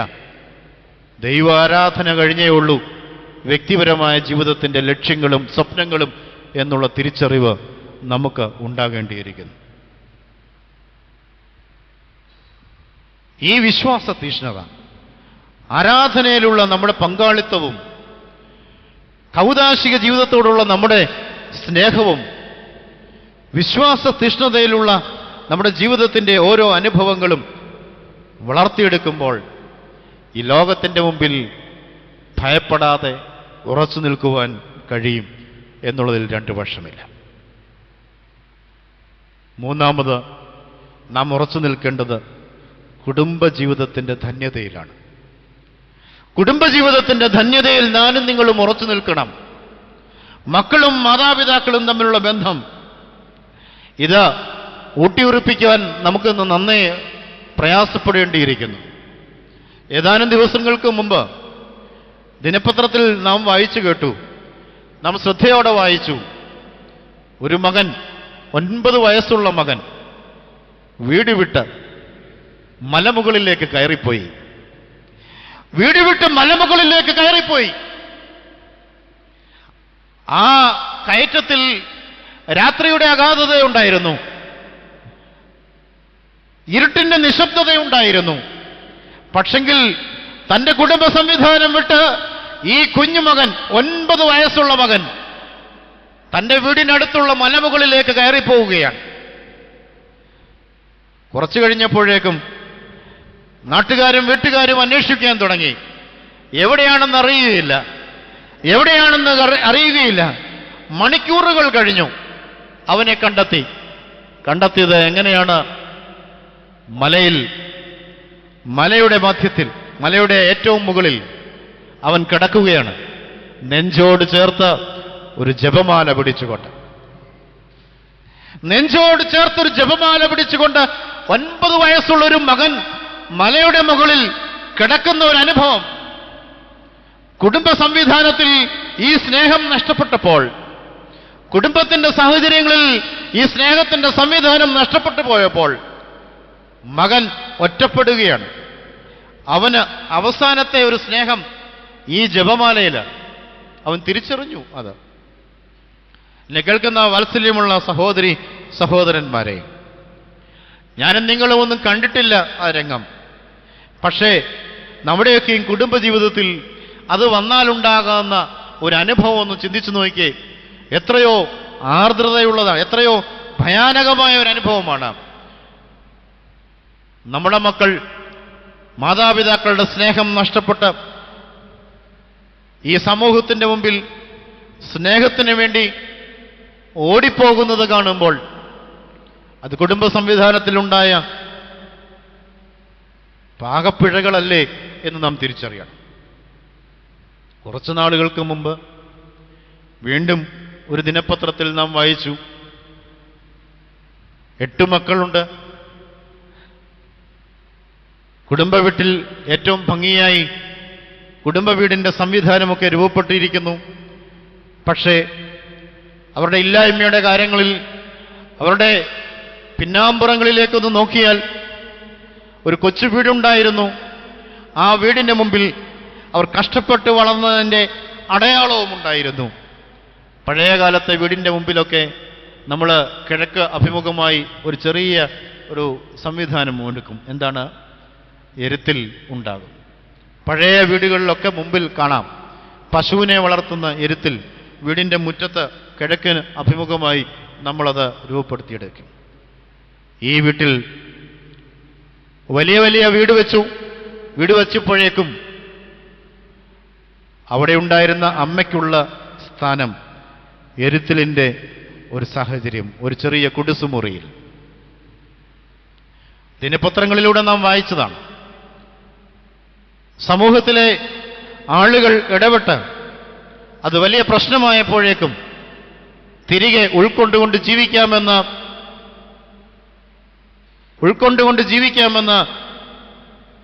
മക്കൾക്ക് വേണ്ടി മൂത്ത മകൻ കണ്ടീഷൻ വെക്കുകയാണ്. ഇത് ദൈന്യമേറിയ, വളരെയധികം ഭയാനകമായ, വളരെയധികം കരളലിയിപ്പിക്കുന്ന കാഴ്ചപ്പാടുകളല്ലേ? കുറച്ചു നാളുകൾക്ക് മുമ്പ് ഒരു വാർദ്ധക്യ വൃദ്ധസദനത്തിൽ സന്ദർശനം നടത്തുവാനായിട്ട് ഇടയായി. ആലപ്പുഴ ജില്ലയിൽ നിന്ന്, ഒരു പക്ഷേ നിങ്ങൾക്ക് ആർക്കെങ്കിലുമൊക്കെ അറിയാമായിരിക്കും, ഒരു സ്ഥലത്ത് നിന്ന് രജിസ്ട്രാറായി വിരമിച്ച ഒരു അമ്മ വൃദ്ധഭവനത്തിൽ കഴിയുന്നു. ഈ അമ്മയോട് ചോദിക്കുന്നു, അമ്മ എന്താ ഭവനത്തിൽ കഴിയാതിരിക്കുന്നത്? സാമ്പത്തികമുണ്ട്, അറിവും വിദ്യാഭ്യാസവുമുണ്ട്, മക്കൾ ഇവിടെ ഇല്ലേ? ഉണ്ട്, മക്കളെല്ലാവരും ഇവിടെയുണ്ട്. അഭ്യസ്തവിദ്യരായി ഈ സമൂഹത്തിൽ നല്ല നല്ല ഉന്നതമായ ഗവൺമെൻറ് ഉദ്യോഗസ്ഥരായി ഇന്നവർ ജീവിക്കുന്നുണ്ട്. അതുകൊണ്ട് അവരുടെ പേരുകളൊന്നും ഞാൻ വെളിപ്പെടുത്താനായിട്ട് ആഗ്രഹിക്കുന്നില്ല, പേരുകളൊക്കെ പറഞ്ഞു. അതുകൊണ്ട് ആ മക്കൾക്ക് വേണ്ടാതെ വന്നപ്പോൾ, ആ മക്കളുടെ സ്റ്റാറ്റസിനനുസരിച്ച് ഞാൻ ഇടപെടാതെ വന്നപ്പോൾ എന്നെ രൂപപ്പെടുത്തിയെടുത്തത് ഈ വൃദ്ധസദനത്തിലേക്ക് കൊണ്ടുവരുവാൻ തക്കവണ്ണമാണ്. എവിടെയാണ് പ്രിയമുള്ളവരെ കുടുംബജീവിതത്തിൻ്റെ ധന്യത നിൽക്കുന്നത്? ഇന്ന് കുടുംബ സംവിധാനങ്ങളെല്ലാം ഭയത്തോടെ വീക്ഷിക്കുന്ന ഒരനുഭവത്തിലാണ്. മക്കൾ മാതാപിതാക്കളുടെ സ്നേഹം നഷ്ടപ്പെട്ട് ജീവിക്കുന്നു. മാതാപിതാക്കൾ മക്കളുടെ സ്നേഹം നഷ്ടപ്പെട്ട് ജീവിക്കുന്നു. ഈ വേദഭാഗം, ഇങ്ങനെയുള്ള അനുഭവത്തിൻ്റെ തലങ്ങളിൽ ഒരു വേദഭാഗം വളരെ പ്രസക്തമാവുകയാണ്. ഇതൊക്കെ മുന്നിൽ കണ്ടുകൊണ്ട് കർത്താവ് 3 ഉപമകൾ പറഞ്ഞു. വിശുദ്ധനായ ലൂക്കോസിന്റെ സുവിശേഷത്തിൽ അത് ഓർപ്പിക്കുന്നുണ്ട്. 15-ാമത്തെ അധ്യായം, നഷ്ടപ്പെട്ടുപോയ ആട്. 100 ആടുണ്ട്, 99 മേച്ചിൽപ്പുറത്ത് മേയുന്നു. ഒരെണ്ണം നഷ്ടപ്പെട്ടു പോയാൽ അതിനെ തേടിയെത്തുവാൻ ഇടയന് ഉത്തരവാദിത്വമുണ്ട് എന്ന് ഓർമ്മപ്പെടുത്തുകയാണ്. നമ്മുടെ കുടുംബ സംവിധാനത്തിൽ നിന്ന് നഷ്ടപ്പെട്ടു പോയ ആടുകളുണ്ട് എങ്കിൽ അതിനെ തേടി എത്തുവാൻ കഴിയാതെ, അതിനെ നേടിയെടുക്കുവാൻ കഴിയാതെ നമ്മുടെ കുടുംബ സംവിധാനം ഭംഗിയായി പോവുകയില്ല. പ്രിയമുള്ളവരെ, നഷ്ടപ്പെട്ടു പോയ ദ്രഹ്മ, പണം നഷ്ടപ്പെട്ടു പോയ സ്ത്രീ വിളക്ക് കത്തിച്ച് വീടിനുള്ളിൽ അടിച്ചുവാരി നോക്കുകയാണ്. നഷ്ടപ്പെട്ടു പോയ മകൻ തിരികെ വരുമ്പോൾ പിതാവ് വാത്സല്യത്തോടെ സന്തോഷിക്കുകയാണ്. ഇത് നഷ്ടപ്പെടലുകളുടെ കഥയാണ് എങ്കിലും എന്തുകൊണ്ടൊക്കെ നഷ്ടപ്പെട്ടു എന്നതിനെക്കുറിച്ച് നാം തിരിച്ചറിയണം. ആട് നഷ്ടപ്പെട്ടത് ഇടയന്റെ അശ്രദ്ധ നിമിത്തമാണ്. ഇടവകകളിൽ നിന്നും, സഭയിൽ നിന്നും, കുടുംബ സംവിധാനത്തിൽ നിന്നും നഷ്ടപ്പെടുന്നത്, ആടുകൾ നഷ്ടപ്പെടുന്നത് ഇടയന്റെ അശ്രദ്ധ നിമിത്തമാണ് എന്ന് നാം തിരിച്ചറിയേണ്ടിയിരിക്കുന്നു. മാതാപിതാക്കളുടെ അശ്രദ്ധ നിമിത്തം മക്കൾ നഷ്ടപ്പെടാം. പൗരോഹിത്യ ശുശ്രൂഷയുടെ അശ്രദ്ധ നിമിത്തം അജപാലന ശുശ്രൂഷയിൽ ആടുകൾ നഷ്ടപ്പെടാം. എന്നാൽ അശ്രദ്ധയില്ലാത്ത ജീവിതശൈലിയിൽ 100% നേടിയെടുക്കുവാൻ കഴിയുമെന്ന് കർത്താവ് നമ്മെ ഓർമ്മപ്പെടുത്തുകയാണ്. അതുകൊണ്ടാണ് നഷ്ടപ്പെട്ടു പോയ ആടിനെ തിരിച്ചു കയറ്റുവാനാണ് ദൈവപുത്രൻ മനുഷ്യപുത്രനായത്. ഈ നഷ്ടപ്പെട്ടു പോയ ആടിനെ തിരിച്ചു കയറ്റുവാൻ വേണ്ടിയിട്ടാണ് ക്രൂശിങ്കൽ അവൻ ആണിപ്പാടുകൾ ഏൽക്കുന്നത്. ഈ നഷ്ടപ്പെട്ടു പോയ ആടിനെ ദൈവപുത്രനാക്കുവാൻ വേണ്ടിയിട്ടാണ് അവൻ മുൾക്കിരീടമണിയുന്നത്. ലോകത്തിന്റെ രാജാതിരാജാവായി പിറന്നവൻ ഇവിടെ വേദനകളുടെ കൂരമ്പുകൾ, ആണികൾ ഏറ്റെടുത്ത് അവൻ ഈ കഷ്ടപ്പാടുകളിലൂടെ, സഹനത്തിലൂടെ അവൻ ദൈവപുത്രനാക്കി മാറ്റുകയാണ് നമ്മളെക്കുറിച്ചുള്ള ദൗത്യത്തെ. എങ്ങനെയാണ് എനിക്കും നിങ്ങൾക്കും നഷ്ടപ്പെട്ടു പോയതിനെ തേടിയെടുത്തേണ്ടത് എന്നതിനെക്കുറിച്ച് ഉള്ള വഴി കൂടി കർത്താവ് വെളിവാക്കി തരുകയാണ്. ത്യാഗങ്ങൾ സഹിക്കണം. സഹോദരൻ എൻ്റെ ജീവിതത്തിൽ നഷ്ടപ്പെട്ടു പോയിട്ടുണ്ടെങ്കിൽ സഹോദരനെ നേടിയെടുക്കുവാൻ ഞാൻ എൻ്റെ ജീവിതത്തിൽ ചില ത്യാഗങ്ങൾ സഹിക്കേണ്ടിയിരിക്കുന്നു. യാക്കോബും യേശാവും നമുക്കറിയാം. യാക്കോബ് ഉബായിയുടെ ജീവിതശൈലിയാണ്. യേശാവ് മൂത്ത സഹോദരനാണ്. അവന് പലതും നഷ്ടപ്പെട്ടു പോയിട്ടുണ്ട്. യാക്കോബ് അവസാനം യേശാവിന്റെ ജീവിതത്തിലേക്ക് തിരിച്ചു വരുമ്പോൾ യാക്കോബ് വളരെയധികം ബുദ്ധിയുള്ളവനായി യേശാവിന്റെ മുമ്പിൽ സർവ്വതിനും 4 മടങ്ങ് ഇരട്ടി സമ്മാനം കൊടുക്കുവാൻ തക്കവണ്ണം കടന്നു വരികയാണ്. യേശാവ് മധുരമായി പ്രതികരിക്കുകയാണ്. 30-ാമത്തെ അധ്യായം, ഉൽപ്പത്തി പുസ്തകം 30-ാം അധ്യായത്തിൽ വായിക്കാൻ കഴിയും, സഹോദര, എനിക്ക് വേണ്ടുന്നത് എനിക്കുണ്ട്, നിനക്കുള്ളത് നിനക്കിരിക്കട്ടെ. എന്നെ കളിപ്പിച്ചുകൊണ്ടൊക്കെയാ പോയത്. എന്നെ ഉപേക്ഷിച്ചിട്ടാണ് നീ പോയത്. എന്നിൽ നിന്ന് ജ്യേഷ്ഠാവകാശം, എൻ്റെ അനുഗ്രഹങ്ങൾ സർവ്വതും നീ പിടിച്ചു പറ്റിക്കൊണ്ടാ പോയത്. പക്ഷേ നീ തിരിച്ചു വന്നപ്പോൾ നീ അതിന് വില നിശ്ചയിക്കേണ്ട കാര്യമില്ല.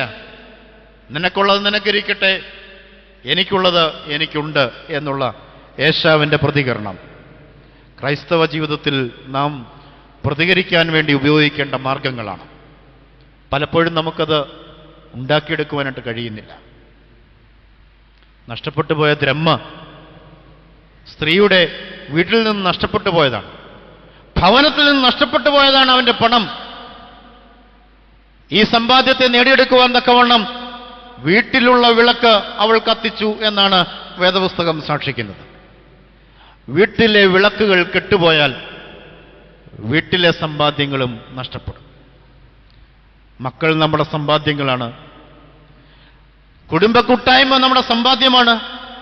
സ്നേഹം നമ്മുടെ സമ്പാദ്യമാണ്. ഇത് നഷ്ടപ്പെട്ടു പോയാൽ വിളക്ക് കത്താത്തത് കൊണ്ടാണ് എന്ന് നാം തിരിച്ചറിയണം.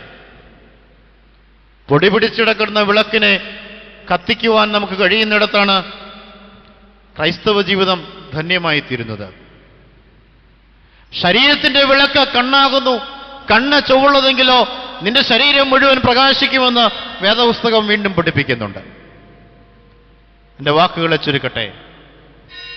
ഈ നഷ്ടപ്പെട്ടു പോയ ദ്രഹ്മ തിരിച്ചത് പിടിക്കുവാൻ നമുക്ക് കഴിയണം. നഷ്ടപ്പെട്ടു പോയ മകൻ അവൻ്റെ അഹങ്കാരത്താൽ നഷ്ടപ്പെട്ടു പോയതാണ്. അങ്ങനെയെങ്കിൽ അഹങ്കാരം ശമിച്ച് വിനയത്തോടെ മടങ്ങി വരുവാൻ കഴിയുന്നിടത്ത് നമുക്കൊരു വലിയ പുത്രൻ ജനിക്കുകയാണ്. ഇസ്രായേൽ ജനം വിലപിക്കുന്നു, ശവക്കുഴിയില്ലാഞ്ഞിട്ടാണോ മിസ്രൈമിൽ നിന്ന് ഞങ്ങളെ ഇവിടെ കൊണ്ടുവന്നത്? മുന്നിൽ ചെങ്കടൽ, പിമ്പിൽ ഫറവോന്റെ സൈന്യം. ഇങ്ങനെ ഒരു വലിയ വെല്ലുവിളിയുടെ നടുവിൽ നിൽക്കുന്ന ഇസ്രായേൽ ജനത്തിനെ മോശ ധൈര്യപ്പെടുത്തിയത്, ഭയപ്പെടേണ്ട, ഉറച്ചു നിൽപ്പീൻ, നിങ്ങൾക്കുമുള്ള രക്ഷ ദൈവം ചെയ്യുന്നത് കാണും. ചെങ്കടൽ പിളരുന്നു, വടി കാണിച്ച് ചെങ്കടൽ പിളർത്തുന്നു. ഉണങ്ങിയ നിലത്തുകൂടി അവർ അക്കരയ്ക്ക് കിടക്കുന്നു.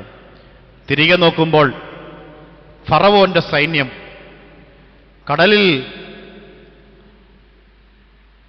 കടലിൽ മുങ്ങിത്താഴുന്നു. ഏതാനും ദിവസങ്ങൾ കഴിയുമ്പോഴേക്കും അവരുടെ ശവശരീരങ്ങൾ കടലിൽ കരയ്ക്ക് അടുക്കുന്നു. എന്നെ കേൾക്കുന്ന ദൈവത്തിൻ്റെ സമൂഹമേ, വെല്ലുവിളികൾ ധാരാളം നമ്മുടെ ജീവിതത്തിൽ വന്നേക്കാം. പക്ഷേ കർത്താവ് കൂടെ ഉണ്ടെങ്കിൽ വലിയ അത്ഭുതങ്ങൾ നമുക്ക് ഈ ലോകത്തിൽ ചെയ്യുവാനായിട്ട് കഴിയും. കർത്താവിനെ കൂടെ നിർത്തുവാൻ തക്കവണ്ണം വ്യക്തിജീവിതം നിലപാടുകളുള്ളതാകണം. കർത്താവിനെ കൂടെ നിർത്തുവാൻ തക്കവണ്ണം കൗദാശിക ജീവിതം നിലപാടുകളുള്ളതാകണം. കർത്താവിനെ കൂടെ നിർത്തുവാൻ തക്കവണ്ണം കുടുംബജീവിതത്തിന്റെ ധന്യതയിൽ ഞാനും നിങ്ങളും ജീവിക്കണം. മൂല്യ സംസ്കാരത്തിൽ ജീവിക്കുന്നിടത്താണ് ക്രിസ്ത്യാനി ജ്വലിച്ചു പ്രകാശിക്കുന്ന വിളക്കായി മാറുന്നത്. യോഹന്നാൻ സ്നാപകൻ ഈ സമൂഹത്തിന് എതിരെ നീങ്ങിയ ഒരു പ്രവാചക ശബ്ദമായിരുന്നു. അങ്ങനെ ജീവിതത്തിൽ കർത്താവിൻ്റെ തിരുപ്പിറവി ഒന്ന് ഓർത്തെടുക്കുവാൻ നമ്മൾ ശ്രമിക്കുമ്പോൾ അവന് മുമ്പിൽ നടക്കുന്ന യോഹന്നാൻ മംദാനെ പോലെ ഈ ലോകത്തിൽ വ്യക്തിജീവിതത്തെ രൂപപ്പെടുത്തിയെടുക്കുവാൻ ഇടവരട്ടെ. നിലപാടുകളുള്ള കൗദാശിക ജീവിതത്തിൻ്റെ ആഴങ്ങൾ നേടിയെടുക്കുന്ന കുടുംബജീവിതത്തിൻ്റെ ധന്യതയിൽ ജീവിക്കുന്ന ഒരു ജീവിതശൈലി നമുക്ക് രൂപപ്പെടുത്തിയെടുക്കാം. പരിശുദ്ധൻ്റെ കബറിങ്കൽ വന്ന് നാം കൂടണയുമ്പോൾ ഈ പിതാവിൽ നിന്ന് കേട്ടുപഠിക്കേണ്ടതും കണ്ടുപഠിക്കേണ്ടതും അതുതന്നെയാണ്. വ്യക്തിജീവിതത്തിൽ നിലപാടുകളുള്ള ഒരു ധന്യ പുരുഷനായിരുന്നു, പുണ്യപുരുഷനായിരുന്നു പരിശുദ്ധനായ പരിമല കൊച്ചു തിരുമേനി. കൗദാശിക ജീവിതം വളരെ ശക്തമായി മുന്നോട്ട് കൊണ്ടുപോയ ഒരു പരിശുദ്ധനായിരുന്നു ഈ പിതാവ്.